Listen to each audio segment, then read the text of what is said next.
Welcome everybody to the Hydrogen Showcase on Zero Emission Transportation. So we'll jump into a discovery of the different businesses that are right now operating in that hydrogen market to create a zero impact economy. So for the first 45 minutes, we'll have some presentations from 5 different presenters, some industry experts, as well as some companies operating in the field. And then we'll have a short 4-minute breakout where all of you will get a chance to be with your fellow participants in a small group, just to share about the event. And then we'll move on to a group conversation, Q&A, for about 40 minutes before we close off. I thank everybody for being here, and we'll move to our first presenter, Maggie Hanna. Everybody, welcome. I'm here to set the stage with Hydrogen 101. To set up the basics, to make sure that everyone is on the same page for our great hydrogen innovators presenting today.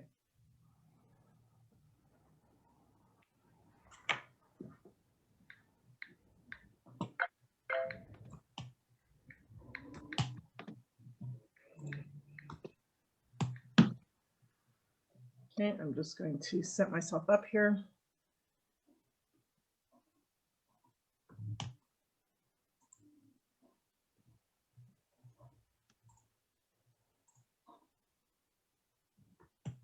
Got it. Okay. You ready to go, Nick? Yep, slides should be on. Is everybody seeing the slides? See the slides. Perfect. Okay. So next slide. So what is hydrogen anyway? It's the first element on the periodic table, the smallest one we have. And on the left, you can see that hydrogen doesn't hang out as a single atom, but as a molecule made of 2 atoms bonded together. That's why we call it H2, always. And that hydrogen bond is critical because that's where the energy is stored. Next. There's a lot of hydrogen in the universe. About 73% of the mass of the universe is in the form of hydrogen, and it's the fuel of the universe. Next. However, there's no free hydrogen roaming around the Earth. Most of what we have is tied up in ocean water. So we have to use energy to make it. And hydrogen is therefore not an energy source, but an energy carrier or fuel. Next. Here's some hydrocarbon chemical structures. The first 3 molecules represent coal, oil, and natural gas. And you can see there's a lot of carbon atoms in there. And when we burn these for energy, CO2 gets pooped off into the atmosphere. But where does the energy actually come from, though? Mostly from that hydrogen bond itself. When we break a hydrogen bond by burning hydrocarbons, we release heat for our use. So why hydrogen? Well, shown in the red arrow, there are no carbons at all in hydrogen. So when we break the hydrogen bond for energy, no CO2 results. This is only water, and that's why hydrogen. Next. So the world is moving away from burning hydrocarbons because of climate change and the resulting weather weirding. This pie chart shows us the effect of greenhouse gases currently, various ones that are currently overheating our atmosphere. Look at the biggest blue pie slice on the right. The lion's share of atmospheric overheating comes from excess CO2 emissions from burning fossil fuels for energy, 62% in fact. So only 20% of those emissions, though, are actually emitted by oil companies making fuel for us, because 80% comes out our own tailpipes and our own chimneys. By using hydrogen for energy, the only emission is water. Next. Why does CO2 warm up the atmosphere anyway? Well, our planet has an ancient natural blanket of heat-trapping gases in the atmosphere, which is dominantly CO2. This natural blanket keeps the Earth about 30 degrees Celsius warmer than it would be otherwise, and that's a good thing. It's natural. It works, and it works just like a blanket that traps your body heat in on a cold night. So what's the problem? Next. The problem is by digging up and burning oil and gas and coal, which release large quantities of CO2, we are wrapping an extra blanket of heat-trapping gases around the planet. And just like you would, if your grandma snuck into your room at night and put an extra down comforter over you, you'd wake up sweating too. Next. We are trying to keep our planet under 2 degrees C of extra atmospheric heating, which doesn't sound like much because we think about it as, just air temperature around us, no big deal, right? Well, it doesn't work that way. That is weather, it's not climate. Climate is actually measured as an average of world weather and temperature over 20 to 30 years. And it works more like a fever in your body. So if your body ran at a 2-degree chronic fever of 39 Celsius or 102 Fahrenheit, you wouldn't be operating very well either. Next.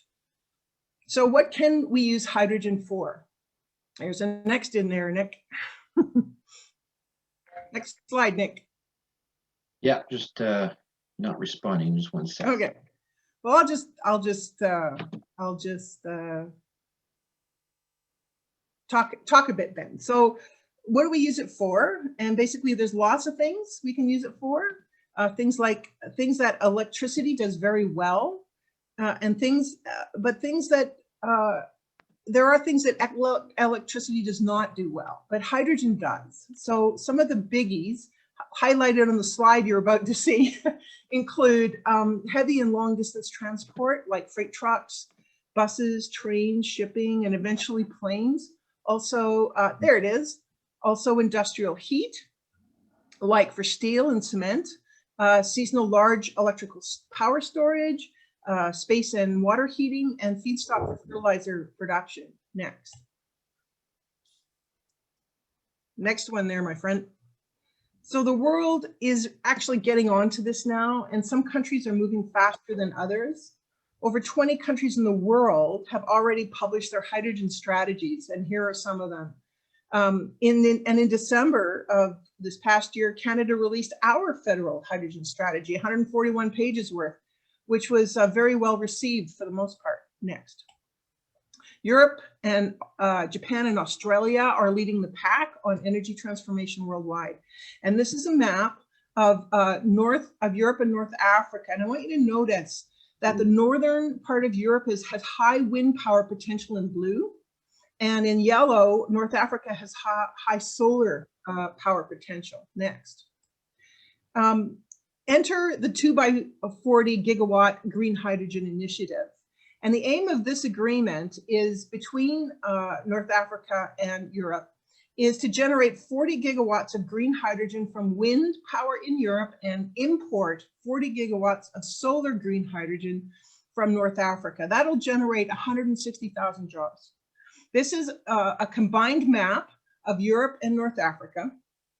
And 11 of the biggest natural gas pipeline companies have gotten together to build the hydrogen pipeline backbone to move hydrogen around Europe and is connected to North Africa. That's in orange.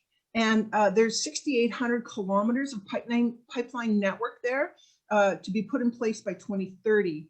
By 2040, in blue and red, there are 23,000 kilometers of hydrogen pipelines. Next. It's a big deal. So turning to Canada now, and the domestic market for hydrogen, we estimate by 2050, Canada alone will need to produce 8 times the amount of hydrogen that we do today. And that means we're going from 8,000 tons to 64,000 tons of hydrogen every day. That's a big domestic market, but how the heck are we going to get that done? Well, there's several ways to make commercial amounts of low carbon hydrogen. And here in Canada, we are absolutely blessed with resource endowments to do all of them. We'll focus on the big main dots on the map for now. The little dots represent more minor amounts of clean power. So the big green dots are for hydrodam powered green hydrogen in Quebec and Manitoba specifically, but also to some degree in BC. And that is to say, using renewable electricity to split water into hydrogen and oxygen. And then the big blue dots on the map, they represent blue hydrogen in Alberta, BC, and Saskatchewan, where we have natural gas resources to make blue hydrogen. And that's to say we put natural gas and water together in a big vessel and heat it up to make hydrogen and pure CO2 emissions. And I really mean 95% pure, because that's what's needed to sequester that CO2 down a wellbore into a deep saltwater filled formation. And then there are the pink dots, and those are for nuclear electricity, which can be used to split to make split water to make pink hydrogen. And nuclear is Ontario's expertise, but also New Brunswick and Quebec. Red dots represent some very good yet totally untapped so far geothermal resources that could be used to make electricity and green hydrogen in the Yukon and the Northwest Territories. Next. Okay, 1 second. There we go. So where does Alberta fit in? Well, we export 9 times the energy that we use locally here in Alberta. Mostly is oil, and most of that oil is oil sands bitumen.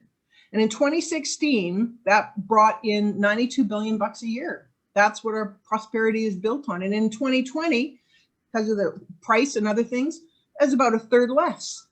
And Alberta itself, though, is perfectly positioned to make low-cost blue hydrogen from our stranded natural gas resources and the vast carbon sequestration formations we have in this province.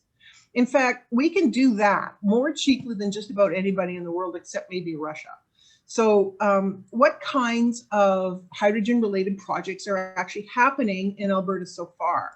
Well, Shell Quest project, next, sequesters 1 million tons of CO2 every year in the earth near Fort Saskatchewan, Alberta. Next.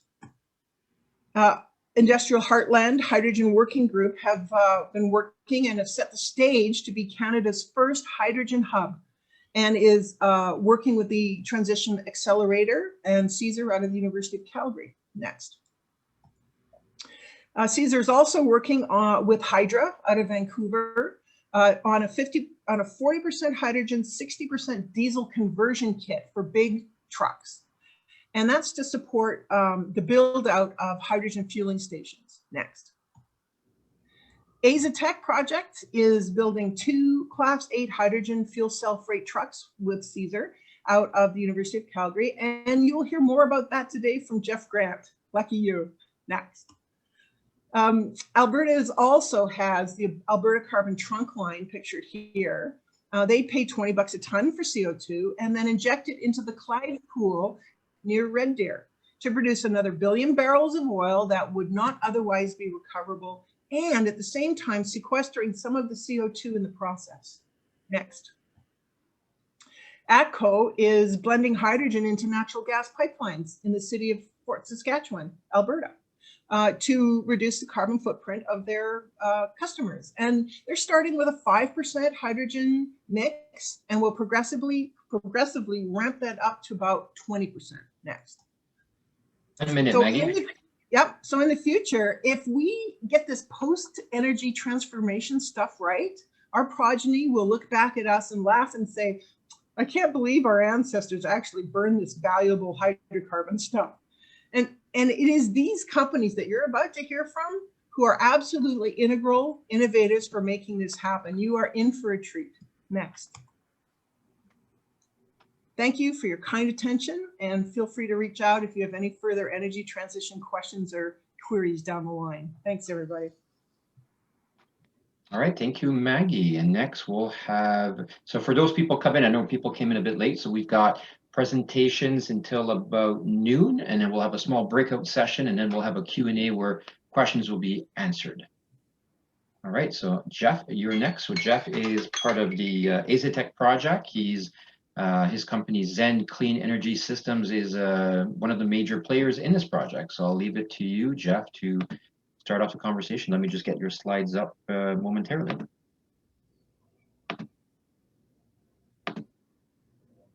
Sounds good, Nick. Just while you're doing that, I can maybe introduce myself.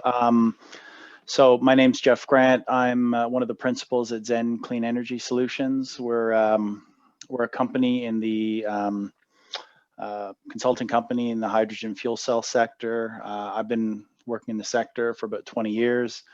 15 of those years were at Ballard Power Systems, where I worked on the commercial and business development side. And for the last 5 years, myself and Sabina Russell, who is the director of engineering at Ballard, we've split off and set up Zen, and one of the key activities within our company is project development and project management, and AZTech is a sort of a good example of that. And yeah, I'm happy to walk you through the particulars of the project. I do think we have the coolest project name, and that credit goes to David Lazelle of Caesar, who really prodded us and said, you know, you're going to be saying this word for the next 3.5 years, so come up with something that easily rolls off the tongue. So we came up with the Alberta Zero Emissions Truck Electrification Collaboration, though, as you can imagine, we don't often say that. Okay, so if you could jump into the next slide, Nick, I'll get into the project details. So this is just something that we include in a lot of our slide decks. This was put together by the Transition Accelerator. So just looking at Canada's greenhouse gas emissions, if you look at the red line, those are our actual emissions. And if you look at the turquoise line in Kyoto, sort of what that slope would need to look like, the Copenhagen agreement, and then the Paris Accord, where we are now. So you can see that you know, although we're a little off some of the peaks in terms of GHG emissions, we haven't taken that downward trend that's required to get us to ultimately net zero emissions by 2050. So we need to take action, and you know, one of the reasons that we started working on the AZTech project, and we're really focusing on the heavy duty trucking sector, is it affords the ability to make transformative change, and really scaled change is what we're looking for. So let me talk a little bit about the project now. If you could click forward, Nick. Okay, so again, we're really focused in on the trucking sector. Trucking sector is a large consumer of transportation fuel, so that's a big piece. It accounts for 9% of Canada's greenhouse gas emissions. It's a sector that's poised for innovation, and you know, it's also an essential and important part of both the energy system and our society. We need to move goods. And looking at Alberta, there's limited rail capacity moving north-south. So if you've ever driven between Edmonton and Calgary, you'll notice these B-train double trailer trucks that are on the road. They're quite common. So there's this sort of unique duty cycle in Alberta, and we really wanted to sort of hone in and focus on that. Next slide. So we put the team together. So Zen and the Transition Accelerator and Ballard, and I guess Bison and Trimac were some of the first folks at the table, sort of putting this together and coming up with the concepts. So we have funding support from Emissions Reduction Alberta. We have some funding from the Transition Accelerator. We actually have also funding on the infrastructure side from the federal government, from NRCan, so that's important. AMTA is the lead applicant, so I'm sorry, AMTA as well was at the table right from the get-go, and AMTA is the they're sort of making the project work and acting as project prime. So all of the funding goes through AMTA and then goes to the rest of the team as subcontractor. Our role is project management, so we're there to support AMTA. They're our direct client, and then the carriers, Trimac and Bison, have been actively engaged. I do a lot of projects in the fuel cell and hydrogen sector where the technology providers are pushing the technology. In this case, we have end user operators that are pulling, so it's a great feature of this AZTech project to have operators like Trimac and Bison that are as engaged as they are. We have the research carbon accounting and commercialization team, and that includes Maggie's Energy Futures Lab, the University of Calgary, and Caesar. On the vehicle side, we have Freightliner is the vehicle OEM. Dana and Nordressa. Dana actually owns Nordressa now. They're providing the electric drive. Ballard is providing the fuel cell systems, as well as some of the key components in terms of hydrogen storage and DC to DC converters and things like that. And then Ballard has subcontracted some of that work to a group called Allman out of Toronto, and they're actively involved in doing some of that integration. And then finally, on the fueling side, the fueling infrastructure is being provided by HTEC, the Hydrogen Technology and Energy Corporation out of North Vancouver. And some of you listening might be familiar with them. They're developing a network of stations for light duty vehicles in BC. All right, next slide. You can click ahead. So what does the actual project entail? Well, we have these two Class 8 trucks. They're 63.5 ton gross vehicle weight, B-train configuration, traveling 700 kilometers between Edmonton and Calgary. So they're doing a return trip between fueling events, and of course, zero tailpipe emissions. Click forward. The design and build timetable, starting in, we kicked off in July of 2019. In September, or in Q3 of this year, we are expecting to see the trucks delivered, and then they'll be testing on the road from that period on till April 2023, at which point the conclusion of the ERA funding takes place, and we have to wrap up. Next. Hydrogen is going to be produced from Alberta natural gas. In this case, steam methane reforming. We don't have carbon management at this stage of the project. So the real impetus of the project here is to develop and validate the trucks. So we're trying to prove out that the trucks meet the mission profile for the operators, are reliable, and durable, sort of in this unique duty cycle. So with the amount of funding that's available, we really focus that in on the trucks, and we're trying to leverage existing fueling infrastructure, and we're gonna go move to a low carbon intensity fuel in phase 2 of the project. Next. Yeah, and I've talked about this industry led. Next slide. And you can just click ahead, Nick. Thanks. So the objectives of the project, we really want to guide technology to fit within the unique demands of transportation in Canada. So there are tons of There are fuel cell electric trucks in operation in other locales, specifically California, but those have been designed for drayage duty cycles. So those have a very short range relatively that they need to meet, and lower payloads. So we designed this sort of from a clean sheet to meet the high payload long distances and cold weather of Alberta.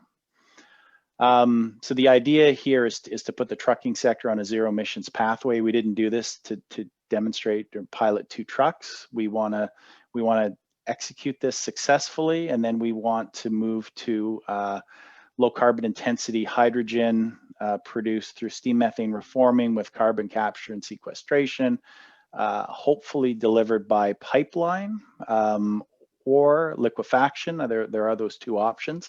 So we're sort of debating those, but that's where we want to get to, and you know, certainly that will kickstart this Canadian hydrogen economy. If we can get a big anchor tenant like the trucking sector in Alberta engaged in utilizing the fuel, it's going to help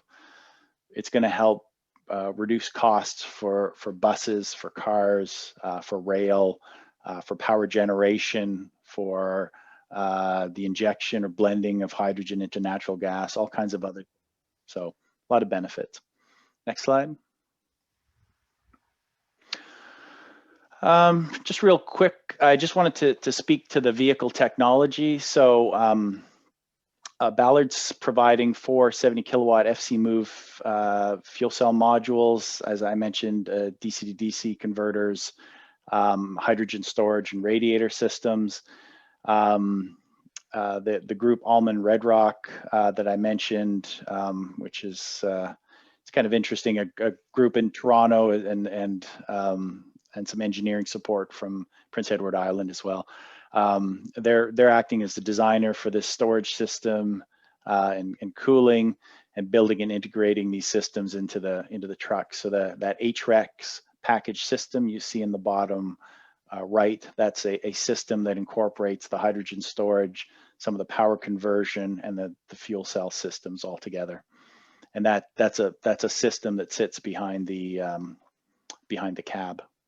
And then Dana Incorporated, they're responsible for providing both the electric drivetrain as well as the overall vehicle integration. So things like the batteries, the controls, and other electric drive subsystems. That's their responsibility. Next slide. Oh, I should mention, and Freightliners provided the gliders. And then looking at the hydrogen fueling infrastructure, so that's being provided by HTEC. There are sort of 2 primary systems here. There's a purification and compression module. So this is a module that takes the hydrogen from the hydrogen source, the hydrogen production site, and basically produces fuel cell grade hydrogen. That's SAE J2719 is the standard for that, and then it compresses the hydrogen into 450 bar, where you can transfill HTEC's power cubes. The power cube, there's a picture of it on the right side. It's the PC45 power cube.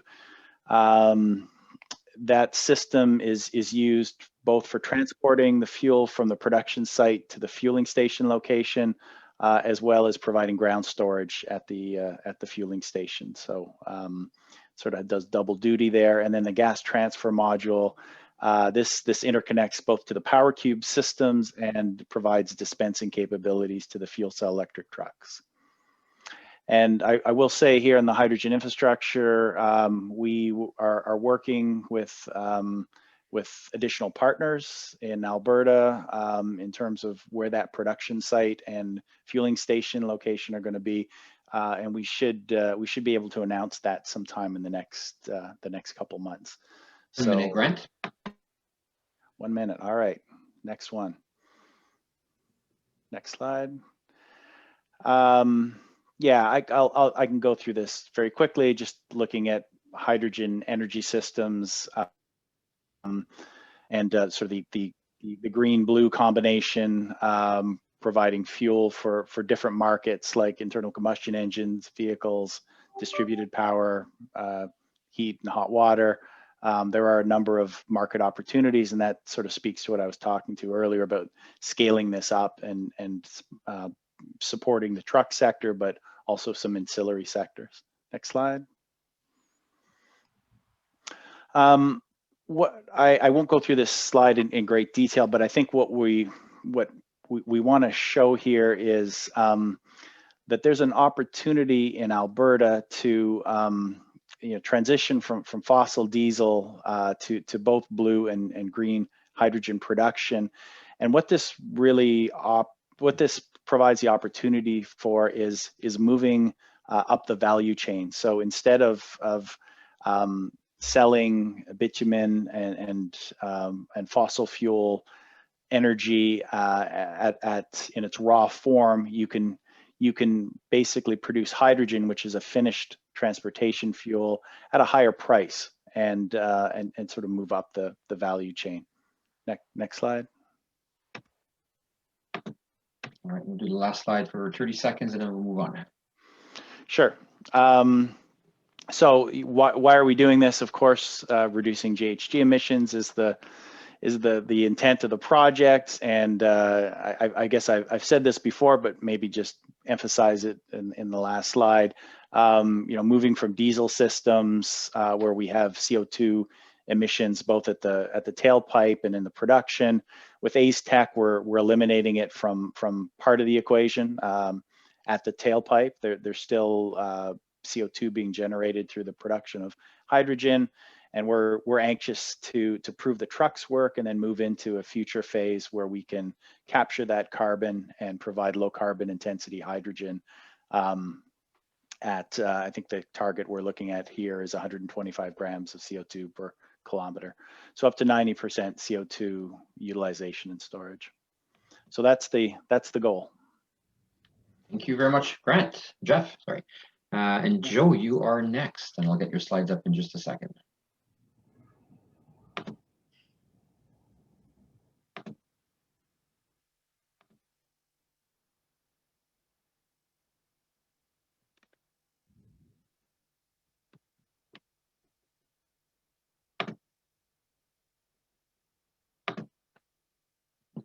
There you go.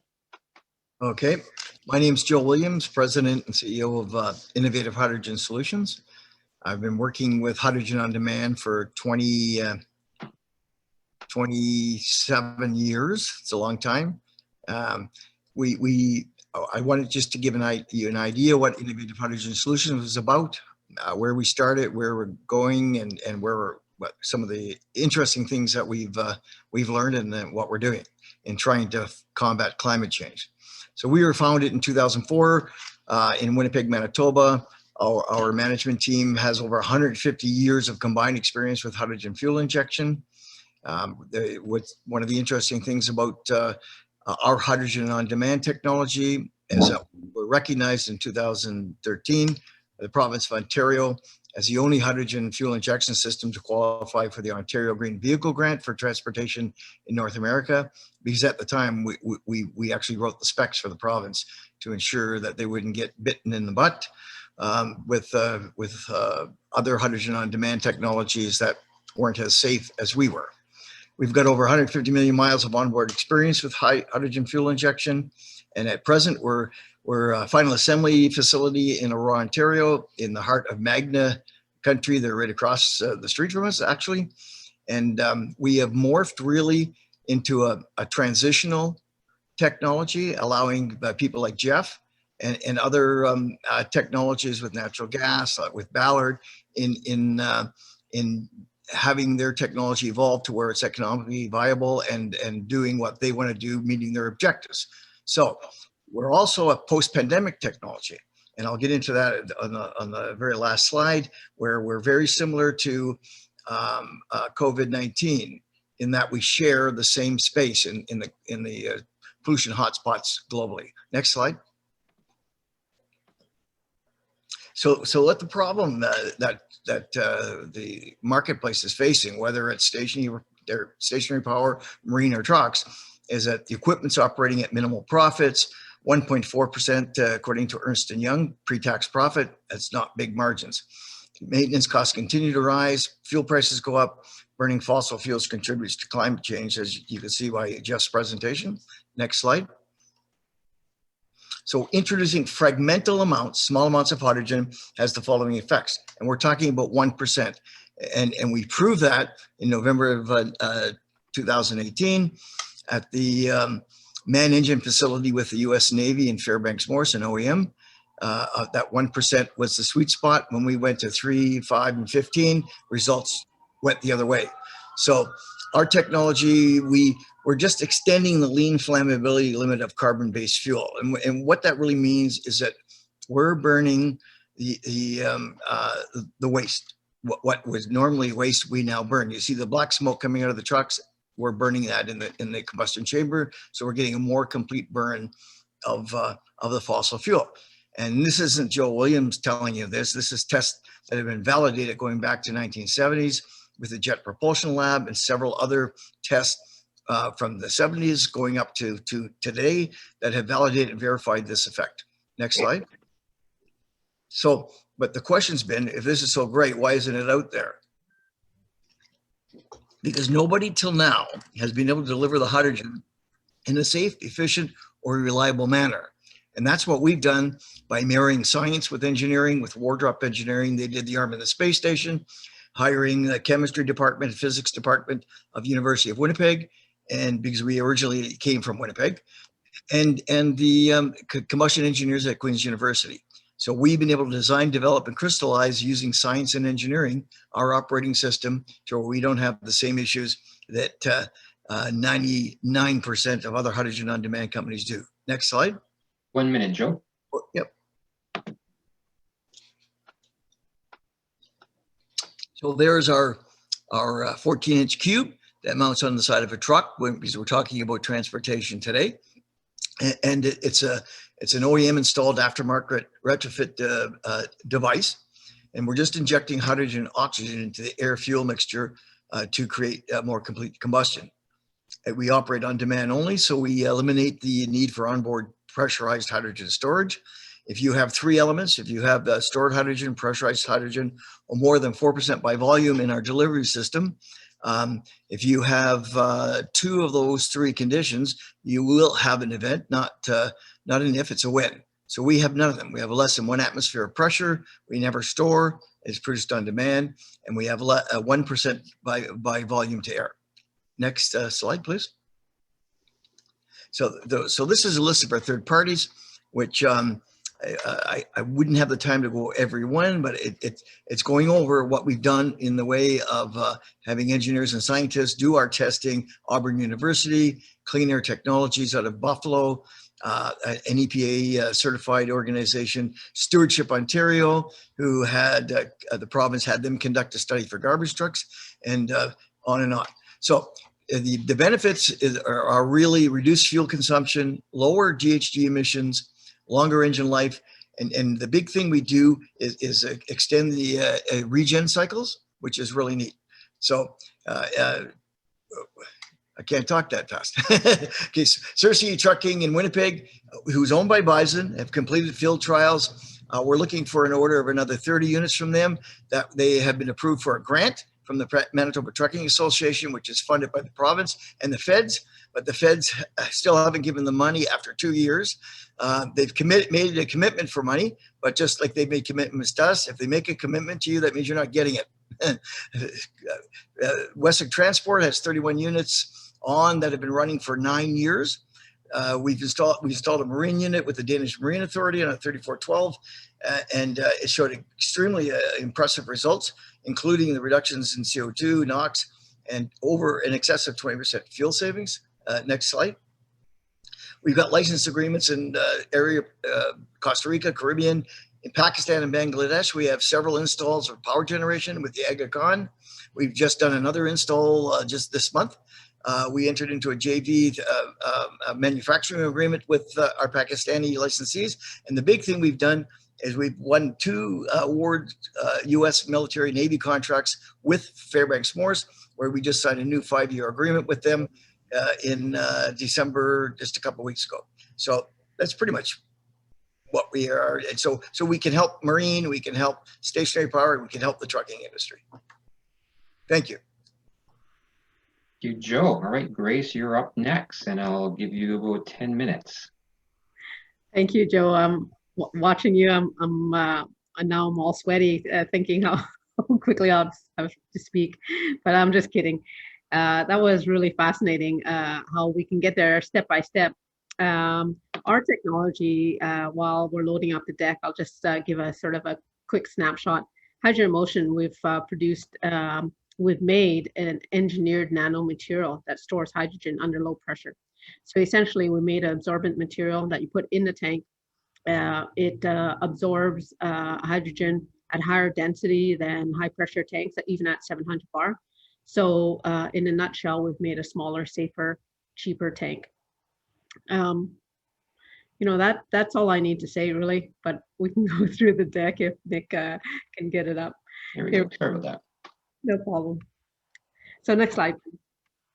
So why this is just about the environment. I think the team has really made Maggie a great presentation, so I won't go through it. Next slide, please.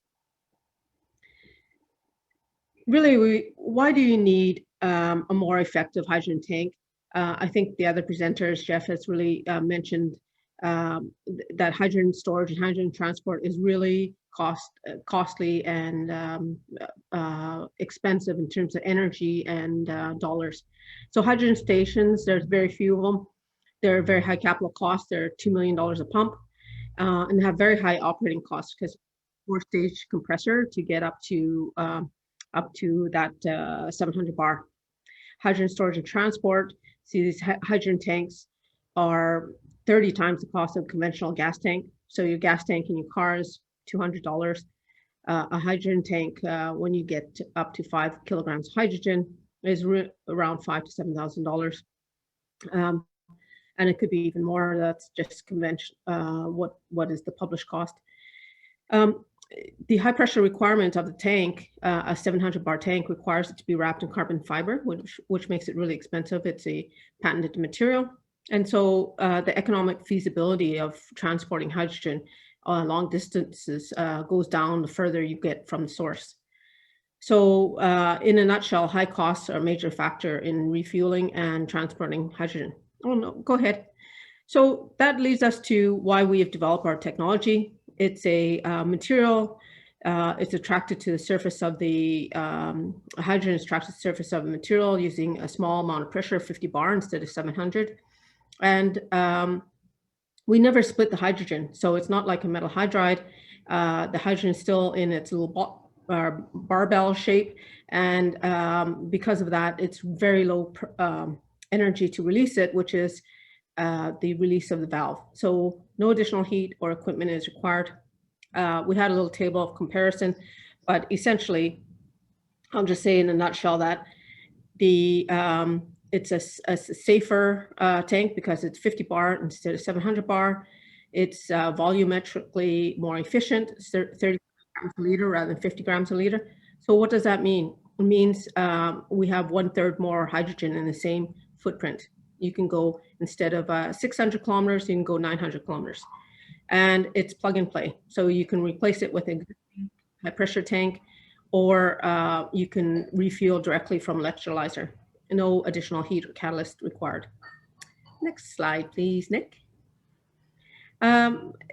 We have significant market potential because you can use every stage where you're using hydrogen, you need a tank. Whether you generate hydrogen, you need a tank. You distribute it, you're refueling, all need tank. And of course, when you're using it with a fuel cell application or any kind of application, you'll need a tank of some kind. So Hydrogen in Motion's technology could be a backbone technology for the entire hydrogen economy. And so we're looking at distribution, fuel cell applications, and energy storage as sort of ramp ups to our large scale manufacturing. And what we bring to the table is we can increase revenue by expanding the market, or we can decrease costs by our cheaper operating and cheaper capital costs. Next slide. So we have a ramp up. We're pre-commercial for full transparency, and we're just scaling up this year. So we're doing a small manufacturing plant. We have a hydrogen diesel electric train retrofit to hydrogen electric, and we're putting the tanks on that, as well as low pressure refueling. And this small manufacturing plant will produce the tanks required for certification and demonstration for key entries. And then of course, there's medium and large scale manufacturing all over the world. Last slide. So just, the people are the key of any technology. Myself as COO and co-founder, I used to work for the government of Canada, 25 years in management, and I used to help manage Canada's $250 billion budget. So back in the day, my rounding error was 100 million. So I have many more zeros to put on my balance sheet before I get back to that again, but I intend to get there. So give you an idea where we're positioning ourselves. My co-founder and CTO, Mr. Mark Cannon, has 36 years in engineering. He's a mathematician and has brought new technology to fruition. We have a team of hydrogen storage specialists, including a MOF scientist, a chemist, material scientist, theoretical physicists, engineers. So, and we're working in consortium with the local universities, Simon Fraser University, University of British Columbia, and University of British Columbia, Okanagan. So here's my address details if you want to contact me and discuss more. Hopefully I'm within my 10 minutes. Thank you. Yes, you are. You actually have 3 minutes to spare, so thank you. That'll help keep us on track. All right, so now, sorry, next presenter, Catharine, you'll be next, and you can start introducing yourself while I get your slides loaded up. Okay, thanks, Nick. Thanks for including Ballard in today's discussion. I'm Catharine Reid, Marketing Manager at Ballard. Been with Ballard for about 20 years now. So we've been through lots of transitions. Jeff mentioned the Aztec project. We're really happy to be a part of that group delivering that project. And so I thought in this presentation, I'd touch a little bit on why Ballard is so bullish on fuel cells for medium and heavy duty transport. Next slide, please. Just briefly, for those that don't know, I'd like to give you an introduction to Ballard. We've been in business for more than 40 years, and we specialize in proton exchange membrane fuel cells, especially for heavy duty vehicles. So transit buses, trucks, trains, ships. Today, Ballard's fuel cells are powering more than 3,000 vehicles around the world. And our vehicles have traveled more than 70 million kilometers on the road. So really proving that fuel cell vehicles are durable, they're reliable, and they're meeting the performance demands of commercial fleets. Ballard's fuel cell products have a lifetime of approximately 35,000 hours. And so that equates to just one refurbishment or replacement over the entire life of the vehicle. We're a clean energy company. We take sustainability very seriously. It's a major consideration in our product development processes, our manufacturing processes. Our products are refurbished or recycled at the end of their life. And as a company, we've set an ambitious goal to be carbon neutral by 2030. Next slide, please.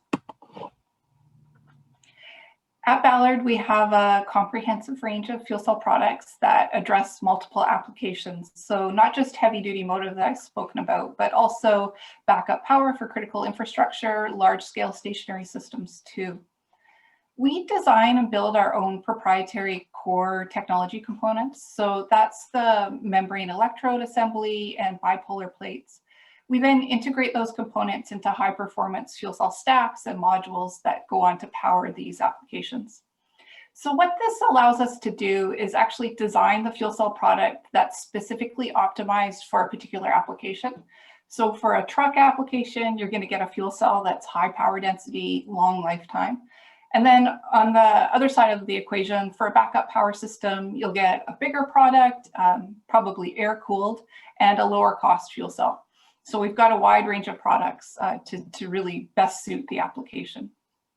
Our primary customers are OEMs that take our fuel cells and then integrate them into the final product and deliver the bus, the truck, the train to the fleet operator.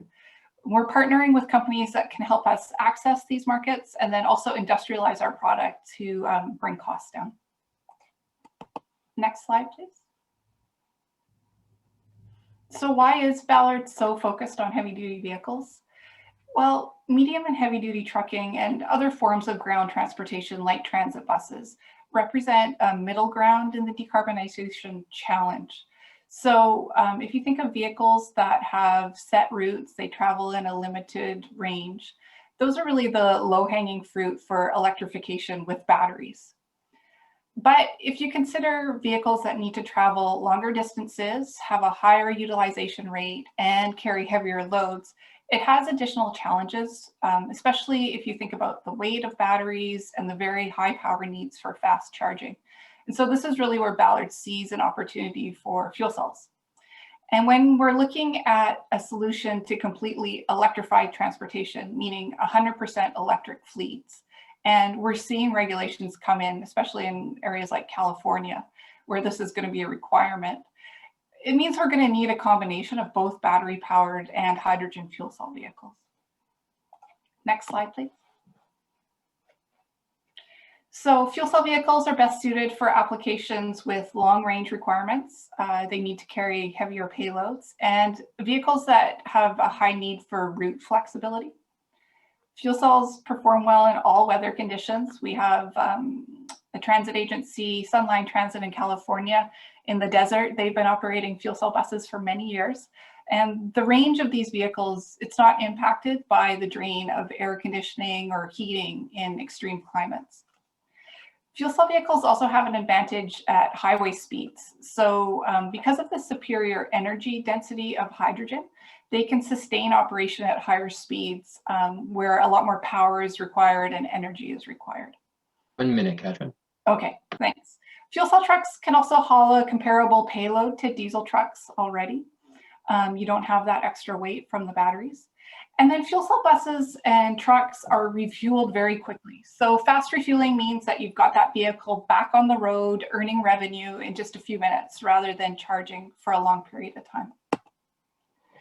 And then just briefly, I wanted to touch on our work in the marine market. I understand there might be some marine fans in the audience. Last year, we launched our 200 kilowatt modular unit for vessels. It's powered by the same stack that we're using in our vehicle modules. So you're getting high power, long life, and also economies of scale. It's a modular unit, so 200 kilowatts, you can install multiple units in the engine room of a vessel. We've got a handful of projects underway with boat builders in Europe, and we're seeing interest in North America too. So it's an exciting new market for us. Next slide. Okay, thanks very much. I'll leave it there for now. My contact information is there. I'm looking forward to the discussion for the rest of today. Thank you. Perfect. Thank you, Catherine. All right, so welcome back, everybody. So now we'll have a question and answer period. So what I just shared, and there's two things. If you look in the chat, there's a link. We're going to try to use, Slido. So we'll have two ways to interact with the conversation.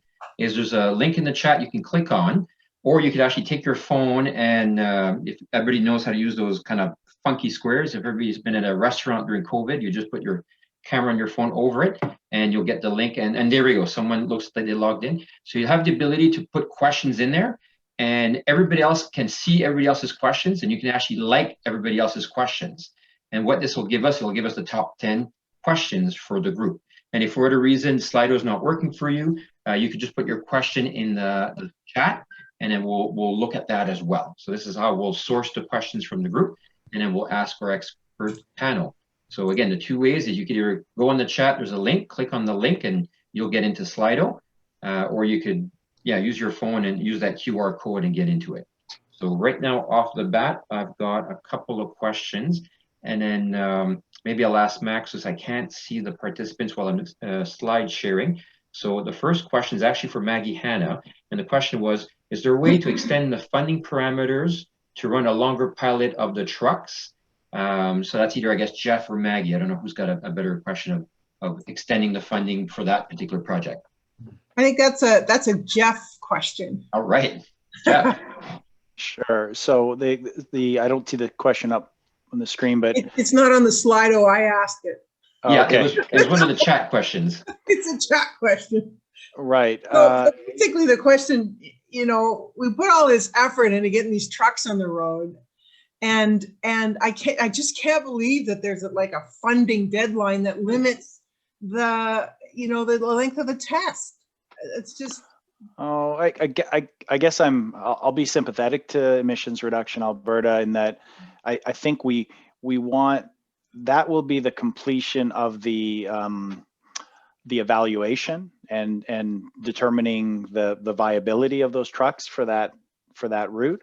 But absolutely, what we're doing in parallel, to call it ACE Tech 1, we got ACE Tech 2 that we're building on, and ACE Tech 2 now is about scale. Without giving away sort of too much of where we're going, what's been done in the European Union with buses, and I think Catharine has some experience with this, and I think what would be pretty neat in Alberta is to look at defining a requirements document for the truck that would include a capital cost and competing that and having funding allocated to consortia that can meet that specification. So if we want to drive the capital cost of those trucks down, we can do a sort of a cost roll up, come up with that number, and then if you're able to meet those parameters, you can then participate in this what could be ASTEC 2. So by the way, I probably shouldn't be sharing that out publicly, but that's kind of my idea. That's what I would like to see us sort of evolve to in the next phase, is a funding program like that will get us to scale and drive capital costs down, because that's the next thing we want to do. Perfect, thanks, Grant. And then the top question you guys can see on the chat is what's one policy action that provincial federal government should pass to speed up the development of the hydrogen economy? Who's got a good answer to that one? Well, you know, the thing is in order to get the chicken and egg problem of hydrogen going, you know, hydrogen really makes great economic sense at scale. And so we need the oil and gas industry to step up with their ability to execute really big projects. And they need to be incentivized to do that because of the risk they associate with hydrogen.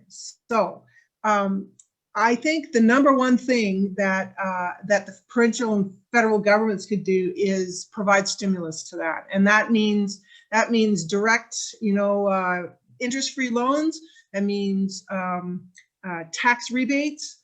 That means streamlining regulations so that the economics of a project isn't hampered by the time it takes to get things approved, which is, you know, happens a lot. I think I'd like to see a skunk works in the policy regulatory part of the government, a separate hydrogen minister with a skunk works that can actually approve projects in a matter of, you know, less than a month. So, you know, those are some of the things that I think that the government can do, as well as just lead the political will, you know, to go in this direction. It's key for us. Okay, perfect. Thank you, Maggie. Next question. Could I just comment on that? Yeah, go ahead. We were the lead authors for the national strategy, which I'd encourage everybody to take a look at NRCan's website. You can find that hydrogen strategy for Canada. Just one interesting item: zero emission vehicle, zero emission bus, zero emission truck mandates. I was in this sector for a long time, waiting for the fuel cell vehicles to organically appear through the OEMs. And, you know, it really wasn't until BC threatened to enact a zero emission vehicle mandate and Quebec enacted a ZEV mandate that we actually saw substantial in the dozens and now in the low hundreds of vehicles deployed. And what has that created? Well, a company like H-Tech now is building a network of fueling stations in BC, is in four stations are up and running. People are, including our company, are driving fuel cell cars every day. So that's an area where government, I guess in this case, provincial government, can have a significant role. And yeah, vehicles is one thing, but you can look at the same thing for buses and trucks, and California has enacted that kind of regulation already. And that's why you're seeing thousands of vehicles on the road there. Yeah, thank you. All right, next question is, and this might be a complex question to answer. What's the cost of the pump for hydrogen? So, so who can kind of give us an answer to that question? Because I know it's not an apples to apples comparison to the price of diesel, for instance. So who could kind of answer the comparative cost of hydrogen versus diesel? I can. Go ahead, Maggie. Yeah. So basically, hydrogen parity with diesel is at $4.50 a kilogram of hydrogen, and that's just based on a gigajoule basis. That's just on energy to energy, right? And it's actually better than that because fuel cell vehicle makes better use of the energy in a hydrogen than internal combustion engine makes use of the energy in diesel. But nonetheless, and just on a gigajoule basis, it's $4.50. Now, California pays, I just checked it the other day, $13.65 for a kilogram of hydrogen. But having said that, they have a, when you buy a hydrogen car down there, you've got like 3 years of free hydrogen. So that's offset to some degree. Bottom line, though, I think is if we're going to go forward and help incentivize people to use hydrogen and not diesel, then it's got to be cheaper. So I would say $4 a kilogram is a reasonable target in the short to medium term.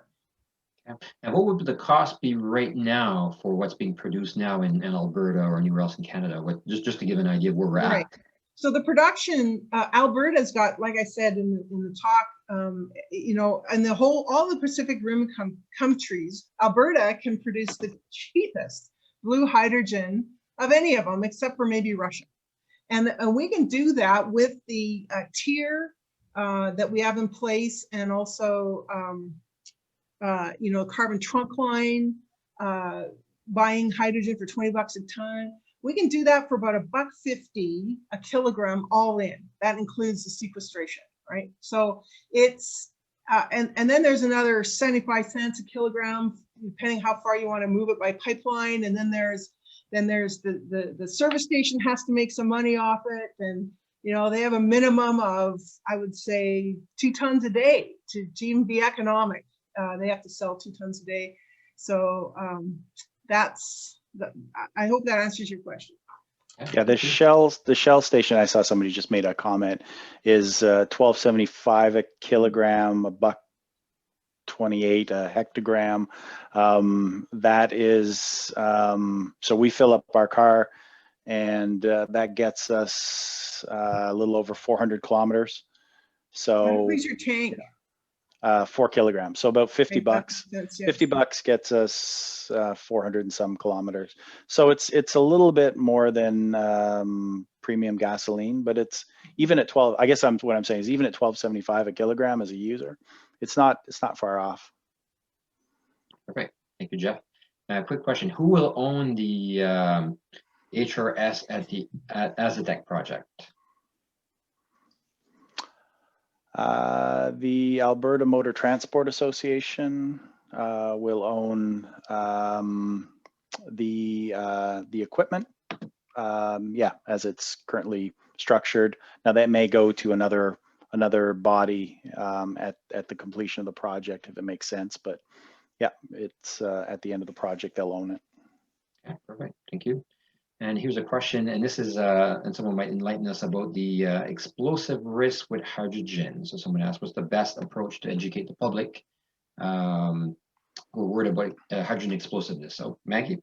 Sure, I can talk to that. So I'd rather be in a hydrogen car that's in a crash than in a gasoline one. And the reason is that a hydrogen leak anywhere heads for the stratosphere at about 40 miles an hour. That means you blink one time and that hydrogen is already up 6 stories already. And so it also has the lower explosive limit for hydrogen is about 4%, and for natural gas it's about 5%. So they're roughly the same. So I would, like I say, if you have a leak and it's ignited in a hydrogen fuel cell car, that just shoots a flame into the air. It's all it does. Whereas if you have a leak and it's ignited and it's gasoline, then your whole car is consumed. It's not pretty. So in my mind, I think hydrogen, once we get the population, it behaves differently than anything else, than natural gas or anything. But once we get the population educated, then I think it's going to be safer. And also hydrogen, when it leaks, like say into your house or whatever, and you breathe it in, it's actually good for you. whereas natural gas is not very good for you when you breathe that in. Thank you, Maggie. All right, here's another question is about introducing mandates for higher hydrogen, up to 10 to 15% blend limits, meaningful or helpful to building hydrogen demand and a hydrogen economy. Now, I'm guessing this is relating to the injection into natural gas pipelines, or is there other places where it can be blended? And who would like to answer that question? I guess I could speak to the national strategy. I'm sorry, I don't want to keep answering questions, but we did use do some analysis in the national strategy around sort of what the transformative scenario would look like to get to net zero by 2050. In 2050, that was a little over 50% of the hydrogen produced in Canada was going into blending with natural gas. Now that's blending for more than just heating homes, that's for industrial purposes as well. But it was definitely a major component when we looked at all the stakeholder inputs and ran it through our model. So a big piece, and certainly at higher blends than 10 to 15%. That's sort of where we're starting off, but we expect that those percentages will increase and the materials and the pipelines will change, and there'll be opportunity for that to be a higher number. And that's a great little point. How much can we blend in the current pipeline infrastructure? That's the question everybody is running around asking themselves. I guess Maggie, Maggie's got an answer. Oh, so there's been some studies done on that in the current natural gas distribution and transmission system. And it's a transmission system that's the key, because usually that's made of steel, usually carbon steel. And carbon steel, the work that's been done shows that, you know, a maximum of about 25% hydrogen, you know, hythane mixed with that methane, mixed with that natural gas is still sort of okay. So I wouldn't go over 20% in those pipelines. And ACO has already done 10% in Australia, and Germany's tried 30%, and the Netherlands, I think, is at 15. So it's, you know, people are experimenting with this, and the reason that you don't want too much hydrogen in your natural gas pipeline is because it's so small and tiny. It goes through the metal and causes hydrogen cracking and makes compromises the integrity of the pipeline and makes it leaks and things. So in the distribution system, most of our distribution systems actually made out of PET plastic, and hydrogen can't go through PET plastic. So our distribution system is just fine. It's really a transmission system that we need. And if we're going to get to moving 100% hydrogen along a transmission pipeline, it has to be nickel steel.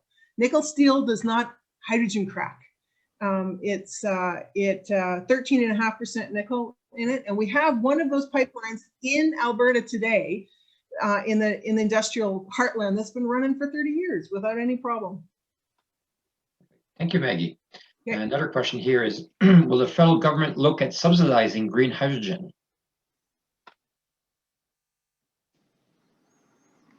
From a national the national strategy, our hope is that the federal government in the near and midterm will focus on low carbon intensity hydrogen versus green hydrogen. So we would look at both green and blue sources.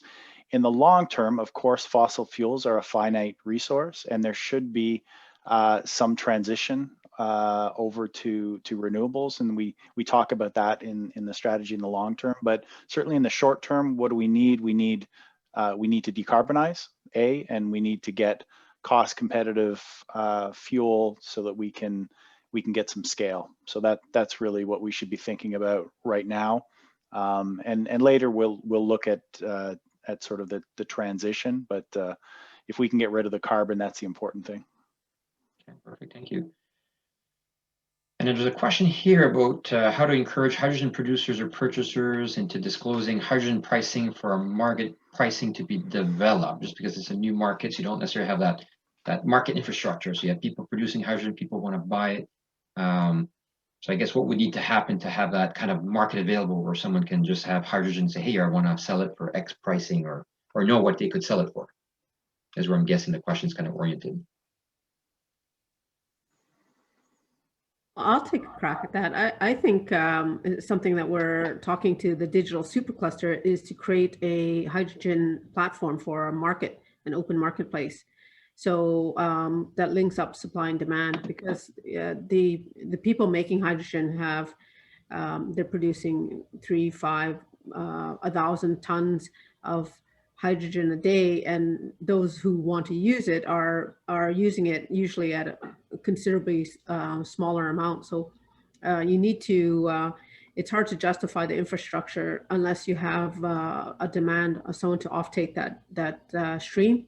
So really we need a platform like Airbnb or Uber, you know, just to put together, or Amazon, to put together supply and demand. Yeah, thank you. And then one question here about how easy is it to permit one of those hydrogen vehicles or trucks, and was there any challenges to get it, I guess, legalized for the road in Alberta? I think the HRS is probably the hydrogen refueling station. So I think they're asking about the infrastructure. I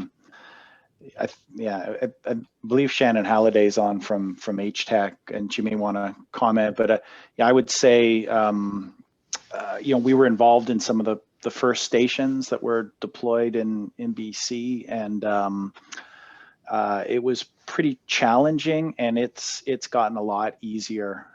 There's a Canadian Hydrogen Installation Code, the SHIC, that's available. There's NFPA2, which is a code that we use frequently as well. Groups like HTEC know these codes backwards and forwards at this point, and really have been able to deploy. Like AceTech is actually pretty easy because it's a big site we're working on, but they can squeeze these stations in downtown locations, and you know, really limited footprint. So yeah, it's not, it takes a bit of work, but it's not a major commercialization challenge at this point. The codes and standards exist and people know them. Yeah, perfect, thank you. All right, so a couple questions here. So very limited amount of hydrogen is blue. Should we be looking at more CCS deployment at H2 facilities to create more blue H2 to lower carbon emissions? And I think there's a general question as well about green and blues or other grades of hydrogen. Maggie. So short answer, yes. Right now in the world, 95% of our hydrogen that we make in the world is gray hydrogen still. And we're pooping that CO2 off in the atmosphere, and we're doing that in Alberta as well. And we have in Alberta, we have humongous CCS capability. And a friend of mine who knows about these things, he said, you know, if we can take all of the CO2 from all of Canada and bring it to Alberta, which we can't do, but if we did, if we could, then we would be able to sequester that CO2 in the rocks we have here for the next 1,000 years. That's how much storage we have here. It's a lot. So CCS is absolutely key. And we're really fortunate here in Alberta because Shell has put in the Quest project. And so we actually know how to do this already. This isn't a big research project for us anymore. And so, yes, we should be looking at more CCS. And in fact, that is a new business for oil companies to actually put in CCS, particularly with the clean fuel standard. You know, we're looking at $170 a ton of CO2. So that pays for it and makes money besides. Awesome, thank you. And just to qualify, so when we say green hydrogen, that's taking electricity, usually from renewables, and splitting water to make hydrogen. Now, blue hydrogen, there's a couple of different varieties of it, but it's a lower carbon intensive way of doing hydrogen from natural gas, I believe. Yeah. And then we also have gray hydrogen. So could you just confirm that, maybe fill in the details? Sure. So basically, green hydrogen takes any renewable electricity and splits water into hydrogen and oxygen, right?